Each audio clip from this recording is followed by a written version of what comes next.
నమస్తే, welcome to NN news ప్రేక్షకులకి మహాశివరాత్రి శుభాకాంక్షలు. అండ్ యూపీలో ప్రయాగ్రాజ్లో జరుగుతున్నటువంటి మహాకుంభమేళా నేటితో ముగిరుండడంతో భక్తులు భారీ ఎత్తున అక్కడ పోటెత్తారు. మహాశివరాత్రి కుంభమేళా చివరి రోజు కావడంతో భక్తులు అధిక సంఖ్యలో తరలి వస్తున్నారు. దీంతో త్రివేణి సంగమం ఘాట్లు హరహర మహాదేవ నామస్మరణతో మారుమోగుతున్నాయి. ఈ కుంభమేళాలో నేడు చివరి అమృత స్థానం కావడంతో భక్తులు పెద్ద సంఖ్యలో హాజరవుతున్నట్లు అధికారులు తెలిపారు. భక్తుల రద్దీ దృష్టిలో ఉంచుకొని ఎలాంటి అవాంఛనీయ ఘటనలు చోటు చేసుకోకుండా భారీగా అక్కడ సన్నాహాలు చేశారు. ట్రాఫిక్ నియంత్రణకు ఈ ప్రాంతాన్ని ఇప్పటికే నో వెహికల్ జోన్గా ప్రకటించింది అక్కడ ప్రభుత్వం. ప్రయాగ్రాజ్కు వచ్చే జనం అటు వారణాసి ఇటు అయోధ్యలకు సందర్శిస్తున్నారు. దీంతో ఆ ఆలయాల్లో కూడా భక్తుల రద్దీ భారీగా పెరుగుతోంది. సో ప్రయాగ్రాజ్లో స్నానం చేసిన తర్వాత ఇటువైపు నైమిషారణ్యం అలాగే అయోధ్య స్నానాలు ముగిసిన తర్వాత కాశీకి చేరుకుంటున్నారు భక్తులు. ఈ నేపథ్యంలో ఆ రోడ్లన్నీ కూడా పూర్తిగా జలమయంగా మారాయి. వెహికల్స్ పూర్తిగా నో జోన్గా ప్రకటించారు. ఇప్పటికే ట్రాఫిక్ ఆంక్షలు విధించారు.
కాగా పుణ్య పౌర్ణమి జనవరి 13న ప్రారంభమైన మహాకుంభమేళ మహాశివరాత్రి ఫిబ్రవరి 26 నేటితో ముగియబోతుంది. ఇప్పటి వరకు 64 కోట్ల మంది భక్తులు వచ్చినట్లు రాష్ట్ర ప్రభుత్వం ప్రకటించింది.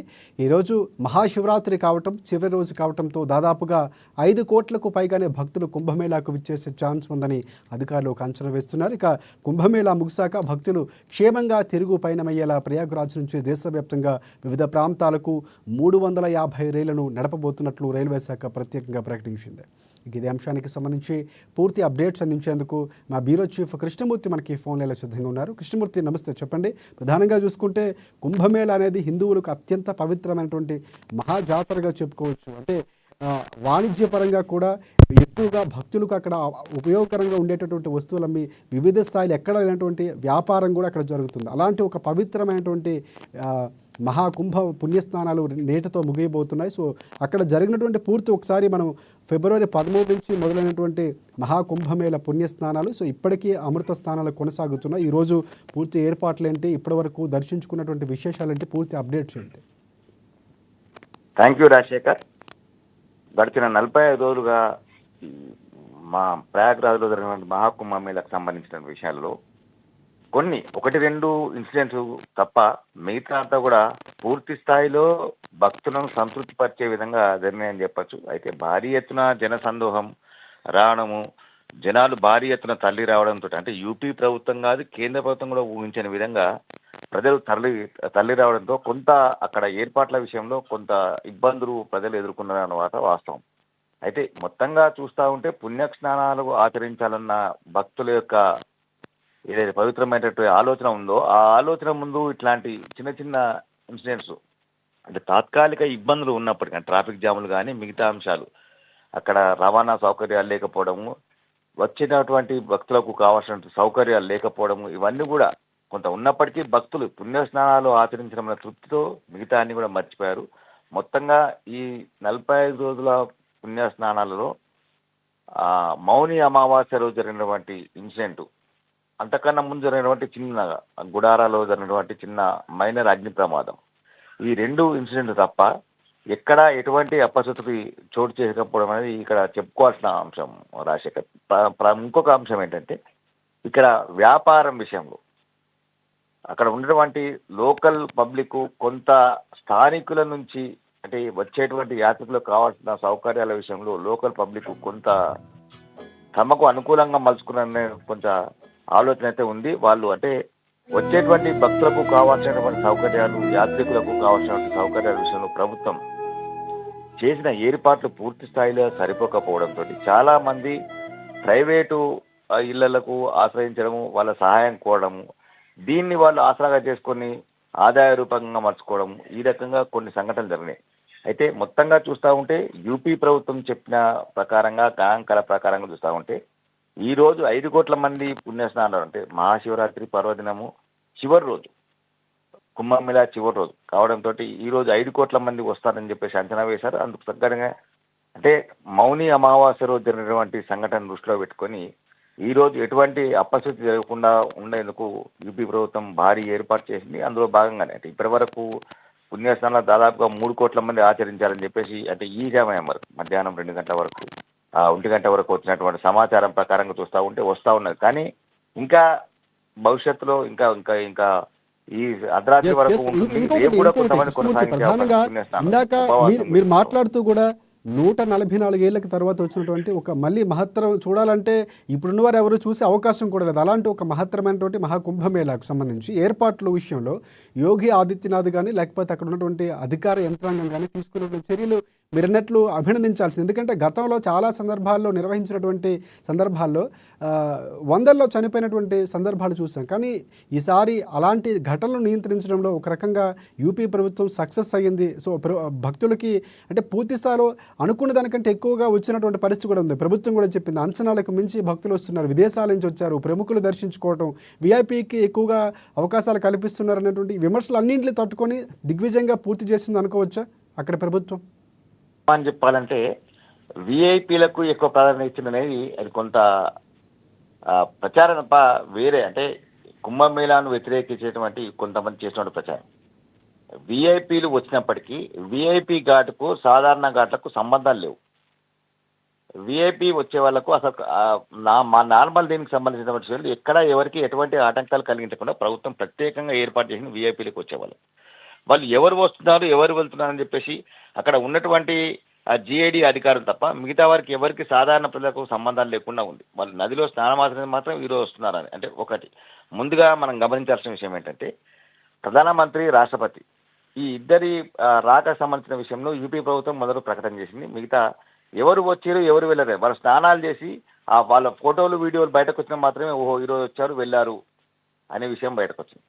రెండవ అంశం యూపీ ప్రభుత్వం చేస్తున్నటువంటి విషయంలో అంటే ప్రయాగరాజ్ విషయంలో మీరు అన్నట్టుగా 144 సంవత్సరాలకు ఒకసారి వచ్చే మహాకుంభమేళ కాబట్టి ఈ కుంభమేళను దృష్టిలో పెట్టుకొని దాదాపుగా 45 కోట్ల మంది రాగలరు, పుణ్యస్నానాలు ఆచరించగలరు అని చెప్పేసి ఒక ప్రభుత్వం ఒక అంచనాకు వేసింది.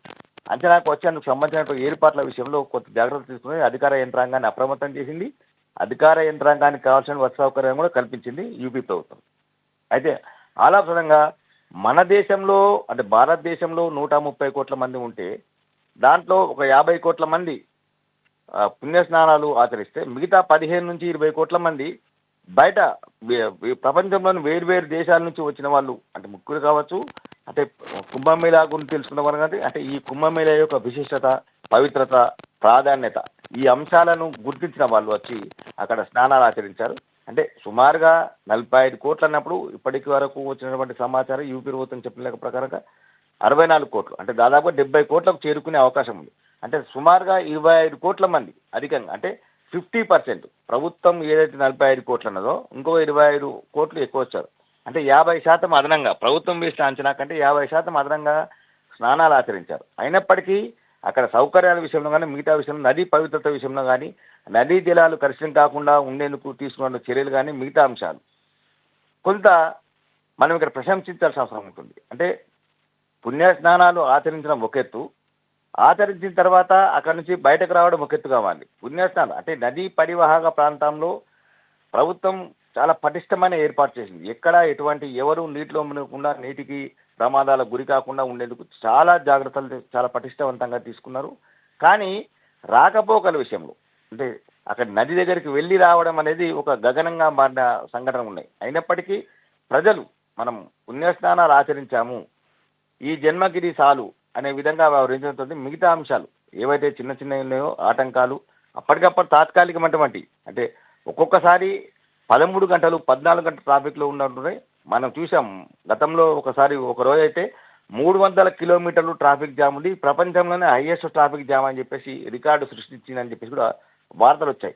అంటే ఇంతటి వార్తలు వచ్చినప్పటికీ ఇంత ఇబ్బందులు ఎదుర్కొన్నప్పటికీ భక్తులు ఎవరు కూడా అక్కడ ప్రభుత్వాన్ని కానీ ఏర్పాట్ల విషయంలో విమర్శించిన దాఖలాలు లేవు. అంటే ఒకటి ఒకటి 4,000 ఎకరాల్లో నిర్వహించారు. అంటే సీసీ కెమెరాలు ఏర్పాటు చేయడం కానీ, లేకపోతే టెలికా వ్యవస్థ కానీ, మిగతా పారిశుద్ధ్యం కానీ వీటన్నిటిని నియంత్రించడం అంటే ఇది ఒక రికార్డుగా చెప్పుకోవచ్చు అంటారు. ఎందుకంటే దాన్ని అక్కడ సమర్థవంతంగా నడిపించడం లేకపోతే నిర్వహించడం ఒక ఎత్తు అయితే, ఈ స్థాయిలో భక్తులు రావటం అంటే బయట దేశాల నుంచి మనం మాట్లాడుకున్నట్టు ఇందాక అన్ని కోట్లలో 10 కోట్ల మంది దాదాపుగా బయట దేశాల నుంచి వచ్చారంటే, సో ఇది ఈసారి కుంభమేళాకి ఒక ప్రత్యేకత పెరిగింది ఈసారి యూపీ గవర్నమెంట్లో అనుకోవచ్చు మనం. ఖచ్చితంగా కుంభమేళాకు ఖచ్చితంగా ప్రాధాన్యత పెరిగింది, పవిత్రత కూడా పెరిగింది. కారణం ఏంటంటే యూపీ ప్రభుత్వం తీసుకున్నటువంటి చర్యలు గడిచిన ఏడాది కాలంగా ప్రయాగరాజ్ విషయంలో కానీ మహాకుంభమేళ విషయంలో కానీ చేపడుతున్న చర్యల విషయంలో ప్రపంచానికి తెలియజేయడంలో తనదైన చర్యలు. అంటే అంగు ఆర్భాటాలకు వెళ్లకుండా నిదానంగా నింపాదిగా అంటే చేస్తున్నటువంటి ఏర్పాట్లు ఆ యొక్క అంటే మహాకుంభమేళ యొక్క విశిష్టత ఏంటి అని ప్రపంచ దేశాలకు తెలియజేయడం తనదైన శైలిలో వెళ్ళింది. కాబట్టి అక్కడ ప్రపంచ దేశాలను అంటే భారీ ఎత్తున ప్రకటన జారీ చేయలేదు, భారీ ఎత్తున హోర్డింగ్స్ పెట్టలేదు. ఎక్కడ మీరు గమనించండి, యూపీ మహాకుంభమేళ జరిగే పరిసర ప్రాంతాల్లో ఎక్కడ కూడా హోర్డింగ్స్ లేవు. దేశవ్యాప్తంగా కూడా ఎక్కడ కూడా ఏ టీవీ ఛానల్లో కానీ ఏ ప్రసార మాధ్యమాల్లో కానీ ఎటువంటి కుంభమేళ సంబంధించిన ఎటువంటి ప్రకటన కూడా చేయలేదు. అయినప్పటికీ ప్రభుత్వం అంటే సాదాసీదాగా వ్యవహరిస్తూ దాని యొక్క విశిష్టత ఏంటి, మహాకుంభమేళ యొక్క విశిష్టత ఏంటి, ప్రయాగరాజుకున్నటువంటి విశిష్టత ఏంటి అంటే నదులంటికి రాజు ప్రయాగరాజు. అంటే ఆ ప్రయాగరాజు నదులంటికి రాజు ప్రయాగరాజులో మహాకుంభమేళ స్నానం ఆచరించడం యొక్క ఉన్నటువంటి విశిష్టత ఏంటి అని ప్రపంచానికి తెలియజేయడం తనదైన శైలిలో వెళ్ళడం ద్వారా ప్రపంచ దేశాలు చాలా మంది కూడా ఇక్కడికి వచ్చారు. సుమారుగా మనం అనుకుంటుగా 10 నుంచి 15 కోట్ల మంది విదేశీయులు వచ్చారని చెప్పేసి ఒక లెక్క గణాంకాలు వస్తూ ఉన్నాయి. అంటే యూపీ ప్రభుత్వము ఈ 15 రోజుల తర్వాత మళ్ళీ ఒక ప్రకటన చేస్తామని చెప్పింది. దాంట్లో ఎంతమంది వచ్చారు, ఎవరెవరు ఫారినర్స్ ఏంది, ఏ దేశాల నుంచి ఎంతమంది వచ్చారని కొంత క్లుప్తంగా ఇచ్చేందుకు కొంత ప్రయత్నాలు చేస్తుంటే తెలుస్తూ ఉంది. అంటే గణాంకాలు ఎవరెవరు ఎక్కడికి వెళ్ళి వచ్చారు, ఏం చేశారు, దాని యొక్క విశిష్టత ఏంటి, ఎంత వచ్చింది ఆదాయం అని ఇప్పటి వరకు ఉన్నటువంటి సమాచారం ప్రకారంగా యూపీ ప్రభుత్వానికి మహాకుంభమేళ ద్వారా వచ్చినటువంటి ఆదాయం 3 లక్షల కోట్లు అని చెప్పేసి మనకున్న సమాచారం. అసలు ఆదాయాన్ని సమకూర్చుకోవడంతో పాటు భక్తుల యొక్క విశ్వాసాలను నమ్మకాలను కాపాడే విధంగా యూపీ ప్రభుత్వం చర్యలు తీసుకోవడం అనేది నిజంగా ఇది ప్రపంచ దేశాలను కూడా అబ్బురపరిచే విధంగా ఉంది. ఇంతటి మహాకుంభమేళ అంటే ఇంతటి భారీ ఎత్తున అంటే ఒక 45 రోజుల్లో సుమారుగా 60 కోట్లు అంటే రోజుకు 1 కోటి మంది, కోటికి పైనే 1 కోటి మంది భక్తులు స్నానం ఆచరించిన ఎక్కడ చిన్న సంఘటన. అంటే మౌని అమావాస్యలో జరిగిన సంఘటన తర్వాత అంతకన్నా ముందు ఆ గుడారాల్లో జరిగినటువంటి గ్యాస్ సిలిండర్ పేలి కొంత 18 గుడారాలు బూడిద కావడం, ఈ 2 ఇన్సిడెంట్ తప్ప ఎక్కడ చిన్న ఇన్సిడెంట్ కూడా జరగలేదు. ఎక్కడ కూడా చిన్న గొడవలు అంటే బెదిరింపులు అదిరింపులు ఇట్లాంటి ఎక్కడ లేకుండా అంటే పోలీసులు కూడా 45 రోజుల పాటు విధి నిర్వహణలో ఉండి ఎక్కడ కూడా సహనం కోల్పోకుండా, ఎక్కడ కూడా వాళ్ళ యొక్క విధి నిర్వహణను మర్చిపోకుండా, అదుపు తప్పి ప్రవర్తించకుండా వ్యవహరించడం ఇది ప్రశంసించాల్సిన అంశం. అంటే మహాకుంభమేళ యొక్క అంటే భక్తుల మనోభావాలను దెబ్బతీయకుండా ఉండడం, భక్తుల మనోవిశ్వాసాలను కాపాడేందుకు ఏ రకమైన చర్యలు తీసుకోవాలి అనేది అక్కడ సిబ్బందిని కూడా యూపీ ప్రభుత్వము సమాయత్తం చేసింది అనే విషయం ఇక్కడ స్పష్టమవుతుంది రాజశేఖర్. దర్శించుకోవడం కూడా ఎక్కువగా ప్రాధాన్యత సంతరించుకుంది. అంటే ఏపీ నుంచి కానీ లేకపోతే మిగతా రాష్ట్రాల నుంచి ఉన్నటువంటి ముఖ్యమంత్రులు కానీ చాలామంది అక్కడికి వచ్చి దర్శించుకున్నారు. ఇది కూడా కొంతవరకు అంటే ముఖ్యమంత్రి హోదాలో వెళ్ళటం లేకపోతే మంత్రుల హోదాలో వెళ్ళటం దర్శించుకోవడం అనేది కూడా కొంతవరకు ఈసారి ప్రాధాన్యత సంతరించుకుంది. అంటే ప్రముఖులు చాలామంది వచ్చారు, సినీ సెలబ్రిటీస్ దగ్గర నుంచి విదేశాల నుంచి వచ్చిన వారితో కాకుండా అంటే విదేశీయులు చెప్తున్నటువంటిది ఏంటంటే బయట దేశాల నుంచి వచ్చిన వారికి ఇంతమంది నాగసాధువులు ఎక్కడుంటారు, అఘోరాలు ఇన్ని రోజులు ఎక్కడుంటారు, వారికి ఎలా తెలుస్తుందో, ఇవన్నీ కూడా చాలా వరకు ఉన్నటువంటి సనాతన ధర్మంలో ఉన్నటువంటి డౌట్స్ వీటన్నిటిని కూడా క్లారిఫై కోసం చాలామంది వచ్చామని చెప్పినటువంటి వీడియో మనం చాలా చూసాం. వారు అనుభూతి పొందినటువంటిది అంటే మనం ఇక్కడ ఉండి వెళ్ళినటువంటి వారి కంటే కూడా వారు బయట దేశాల నుంచి వచ్చి అనుభూతి పొందినటువంటి వీడియోలు కోకొల్లలుగా ఉన్నాయి. అంటే ఆ అనుభూతి భారతదేశ యొక్క గొప్పతనాన్ని చాటి చెప్పడంలో కుంభమేళ ఈసారి ఆ స్థాయిలో అక్కడ నిర్వహించడం కానీ లేకపోతే ఈసారి ఆ స్థాయిలో భారతదేశ యొక్క ఖ్యాతి వెళ్ళింది అనుకోవచ్చు మనం. ఖచ్చితంగా ప్రపంచ దేశాలకు భారతదేశ ఖ్యాతి, భారతదేశంలో ఉన్నటువంటి సనాతన ధర్మం, తర్వాత హిందూ ధర్మ పరిరక్షణ విషయంలో భారతదేశం చేసిన కృషి, ఇక్కడ ఉన్నటువంటి ప్రజల్లో ఉన్నటువంటి పట్టుదల, హిందూ ధర్మ పరిరక్షణ కోసం వాళ్ళు ఉన్న పట్టుదల, ఇవన్నీ కూడా ప్రపంచ దేశాలకు ఒక రకంగా మనము ఈ కుంభమేళ ద్వారా తెలియజేసాం మరోసారి. అంటే వాస్తవానికి స్వామి వివేకానంద వీరంతా ప్రపంచ దేశాలకు హిందూ ధర్మ సంస్కృతి, హిందూ ధర్మ పరిరక్షణ, వీటికి సంబంధించిన విషయాలు, సహనము, ఓర్పు, ఇవన్నీ కూడా వాళ్ళు ఎప్పుడో తెలియజేశారు. అయినప్పటికీ ఈ నేటి సమాజానికి, నేటి యువతకు, నేటి ప్రజలకు, నేటి యొక్క సమాజానికి తెలియజేసేందుకు ఈ కుంభమేళ మరి ఉపయోగపడింది. ప్రపంచం దేశాల నుంచి వచ్చిన వాళ్ళందరూ కూడా చాలామంది మీరు అన్నట్టుగా నాగ సాధువులు వీళ్ళ విషయంలో అంటే అక్కడ వేలాది మంది నాగ సాధువులు ప్రయాగరాజ్ పరిసర ప్రాంతాల్లో మహాకుంభాలు జరిగే పరిసర ప్రాంతాల్లో ప్రజలకు ఆశీర్వచనించారు, కలిశారు, వాళ్ళ యొక్క ఆశీస్సులు అందించారు. అయితే వీరంతా ఈ ప్రయాగరాజులో ఉన్నటువంటి కుంభమేళ ఈ రోజుతో ముగిసింది. ముగిసిన తర్వాత వీళ్ళంతా ఎక్కడికి వెళ్తారు? ఇంతమంది నాగా సాధువులు ఉన్నారా? ఇంతమంది అంటే వీళ్ళు హిమాలయ పర్వతాల్లో ఉంటారా, లేదు అంటే వింధ్యాచల పర్వతాల్లో ఉంటారా, ఇంకెక్కడ ఉంటారు వీళ్ళంతా? అంటే ఈయనంతా కూడా ఎక్కడ అనేది వీళ్ళు చాలామంది మీరన్నట్టుగా విదేశాల నుంచి వచ్చిన వాళ్ళు చాలామంది పవిత్ర స్నానాలు చేయడంతో పాటు ఇక్కడ ఉన్నటువంటి హిందూ ధర్మ పరిరక్షకులు, హిందూ ధర్మం యొక్క ధర్మ రక్షణ కోసం పాటుపడుతున్న వాళ్ళ యొక్క దినసరి కార్యక్రమాలు, నిత్య వాళ్ళ యొక్క అనుసరణ, వాళ్ళ యొక్క సంధ్యావందనాలు, వీటికి సంబంధించిన విషయాలు తెలుసుకునేది కూడా కొంత వీళ్ళు ప్రయత్నాలు చేసేందుకు ఇప్పటికీ కొంతమంది ఇంకా అక్కడ వచ్చిన అంటే మొదటి రోజు స్టార్ట్ అయిన రోజు జనవరి 13న ఏదైతే స్టార్ట్ అయిందో ఆ రోజు నుంచి ఈ రోజు వరకు ఇంకా కొంతమంది విదేశీయులు అక్కడే ఉండి నిత్యం వచ్చిపోయే వాళ్ళ అంటే భక్తుల యొక్క మనోభావాలను తెలుసుకుంటూ, వాళ్ళ యొక్క పద్ధతులు, ఆచరణ విధానాలను తెలుసుకుంటూ, నాగసాధువుల యొక్క జీవన శైలి, వాళ్ళ యొక్క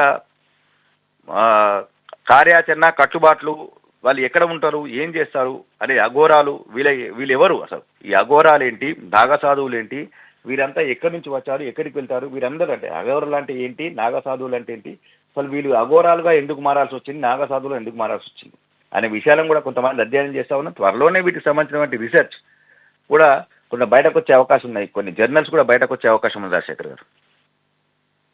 ఫైనల్గా చెప్పుకుంటే అంటే కుంభమేళ అనేది చాలా ప్రతిష్టాత్మకంగా తీసుకుంది ప్రభుత్వం, నిర్వహించినటువంటి తీరు అన్నీ మనం చూసాం. అయితే రైళ్లకు సంబంధించి చాలా వరకు ఇబ్బందులు పడినటువంటి గంటల తరబడి ట్రాఫిక్కు సంబంధించి నియంత్రించడంలో కొంతవరకు ప్రభుత్వం ఫెయిల్ అయిందే అన్నటువంటి విమర్శలు వస్తున్నాయి. సో అంటే దీనికి సంబంధించి ఏ విధంగా చూడొచ్చు అంటారు?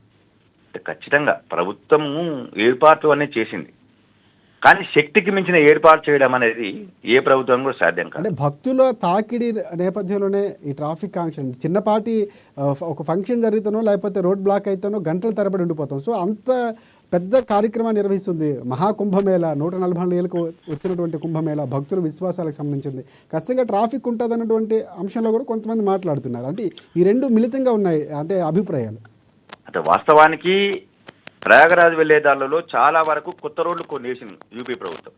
ఓకే. కేంద్ర ప్రభుత్వం యొక్క సహాయంతో కొంత యూపీ ప్రభుత్వము ప్రయాగరాజ్ పరిసర ప్రాంతాల్లో అంటే ప్రయాగరాజ్కు వెళ్ళేటువంటి మార్గాలను కొన్నింటిని కొంత శుభ్రం చేసింది. కొన్ని చోట్ల కొత్తగా పార్కింగ్ స్థలాలు ఏర్పాటు చేసింది. అంటే వాహనాలు వేలాది వాహనాలు లక్షలాది వాహనాలు వచ్చినప్పుడు వాటికి సంబంధించిన పార్కింగ్ విషయంలో అయినప్పటికీ అంచనాలకు మించి జనాలు వచ్చినప్పుడు ఎవరికైనా ఇబ్బంది అవుతుంది. మీరు అన్నట్టుగా చిన్నగా మన హైదరాబాద్లో ఉన్న చిన్న రెండు ఫంక్షన్ హాల్లలో కొంత భారీ ఎత్తున ఒక వీఐపీల పెళ్లి జరిగినాయి అనుకోండి, ఆ ఏరియాలో ట్రాఫిక్ జామ్ ఏర్పడే ప్రమాదం ఉంది. ఈ రకంగా అంటే పూర్తి స్థాయిలో వాళ్ళు కొంత ఏర్పాటు చేసినప్పటికీ అనుకోని సంఘటనలను అనుకోని విధంగా జనం పెరిగి ఇటు రోజుల తరబడి 1 రోజు 2 రోజులు అంటే ఎస్ ఎవరైనా సరే లోకల్ వాళ్ళని కూడా కాపాడి లోకల్ వాళ్ళకు కూడా కొంత మీరు మీ ప్రయాణాలు ఆపుకోండి, మీ దినసరి కార్యక్రమాలు ఆపుకోండి, వాళ్ళు పోలీసులు కానీ మిగతా సిబ్బంది ప్రభుత్వ యంత్రం కానీ రిక్వెస్ట్ చేసే అవకాశం 45 రోజుల పాటు. అంటే 45 రోజులు అంటే ముందు 5 రోజులు, తర్వాత ఇప్పుడు ఈ రోజు ముగిసినా తర్వాత 5 రోజులు మళ్ళీ రష్ ఉంటుంది. అంటే సుమారుగా 55 దాదాపు 2 మాసాల పాటు లోకల్గా ఉండే వాళ్ళను మనం కట్టడి చేయాలి, మీ కార్యక్రమాలు కొంత తాత్కాలికంగా వాయిదా వేసుకోండి అని చెప్పేది కూడా వీలు లేకుండా ఉంది. కాబట్టి వాళ్ళు లోకల్ కార్యక్రమాలు చేస్తుండాలా, వాళ్ళ యొక్క వచ్చే వాళ్ళకు పోయే వాళ్ళకు చూస్తుండాలా. అంటే ఈ విధంగా పోలీసులకు కూడా 1 రోజు 2 రోజులు అంటే పోలీసులు కొంత సహనంతో చేయగలరు. కానీ 2 నెలలు వాళ్ళు కూడా విధులు నిర్వహించడానికి కొంచెం ఇబ్బందిగా ఉంటుంది. అంటే కొన్ని మనం అనుకున్నాం ట్రాఫిక్ జామ్లు, మిగతా ఈ అంశాలు, కొంత నది దగ్గరికి వెళ్ళడానికి అక్కడ వచ్చిపోయే వాళ్ళ సౌకర్యాలు, అంటే నది నుంచి అంటే పార్కింగ్ స్థలం నుంచి మన నదికి వెళ్ళాలంటే కొన్ని చోట్ల నుంచి 6 కిలోమీటర్లు, కొన్ని చోట్ల 8 కిలోమీటర్లు, కొన్ని చోట్ల 12 కిలోమీటర్లు, కొన్ని చోట్ల 14 కిలోమీటర్లు. అంటే ఈ రకంగా పార్కింగ్ స్థలాలు ఇచ్చినప్పటికీ అంటే నదికి అంటే ప్రయాగరాజ్ జరిగేటువంటి పవిత్ర కార్యక్రమం జరిగేటువంటి ఆ స్థాన కేంద్రాల నుంచి పార్కింగ్ స్థలానికి 12 కిలోమీటర్లు ఇచ్చినప్పటికీ 12 కిలోమీటర్లు నడుచుకుంటూ వచ్చిన ఆ నడక కూడా మామూలుగా కాకుండా ఒకరినొకరు తోసుకుంటూ రాసుకుంటూ అంటే ఇసుక వేస్తే రాలన్న జనంతో రావాల్సి రావడంతో కొంత ఇబ్బందులు ఎదురైన వాస్తవం కొంత ప్రభుత్వం మీద అంటే ఆ రకంగా ఈ విమర్శలు వచ్చింది వాస్తవం అది. కానీ ఎప్పుడైతే భక్తులు పవిత్ర స్నానాలు ఆచరించారో ఇవన్నీ మర్చిపోయి ఎస్ ఇబ్బందులు ఎదురైనా సరే కానీ పవిత్ర స్నానం చేశారు, నది దగ్గర బాగుంది. నేను స్వయంగా వెళ్ళాను రాజశేఖర్ గారు. అక్కడ జరిగినటువంటి విషయం ఏంటంటే నదికి వెళ్ళడం ఒక ఎత్తు, నది దగ్గర మీరు అసలు ఫ్రీ మొత్తం అసలు ఊహించం నది దగ్గర ఇంత ఫ్రీ ఉంటుందా అని. నది దగ్గర మొత్తం ఓపెన్ ప్లేస్ ఉంటుంది, చాలా ఓపెన్ ప్లేస్. ఎక్కడికక్కడ అబ్జర్వర్స్ అంటే వాళ్ళు స్వయం దేనేమంటారు సమాజ సేవ చేసే వాళ్ళని కొంతమందిని పెట్టారు, వాలంటీర్స్ వాళ్ళు అబ్జర్వ్ అంటే వాళ్ళు ఏం చేయరు, వాళ్ళు ఓన్లీ అబ్జర్వేషన్ చేసుకుంటూ వెళ్తారు. వాళ్ళు ఎవరిని అదిరించరు, బెదిరించరు, పలకరించరు. వాళ్ళు ఓన్లీ చూసుకుంటూ వెళ్తూ ఉంటారు ఏం జరుగుతుంది, ఏమన్నా పొరపాటు జరిగితే అక్కడ వాళ్ళు గుర్తించి నీకు, అంతేకాని మిగతా వాళ్ళ ఎక్కడ ఎవరిని అబ్జర్వ్. పోలీసులు కూడా యూనిఫామ్ దృష్టిలో లేకుండా సివిల్లో ఉండి అబ్జర్వేషన్ అంతే. అంటే అక్కడ ఎవరైనా సంఘ వ్యతిరేక శక్తులు లేకపోతే అక్కడ బట్టలు గట్టు మీద పెట్టినప్పుడు ఆ బట్టలు చోరీ చేయడం ఇట్లా జరిగినప్పుడు వాళ్ళు పట్టుకోవడానికి మాత్రమే. కానీ ఎక్కడ కూడా అదిరింపులు బెదిరింపులు లాఠీలు పట్టుకొని చేసేటువంటి లేదు. చాలా హుందాగా పవిత్ర కార్యక్రమాన్ని పవిత్రంగా చాలా సురక్షితంగా చేసేని మనం భావించాల్సిన అవసరం ఉంటుంది Rajasekhar. Right. Thanks for updates Krishnamurthy.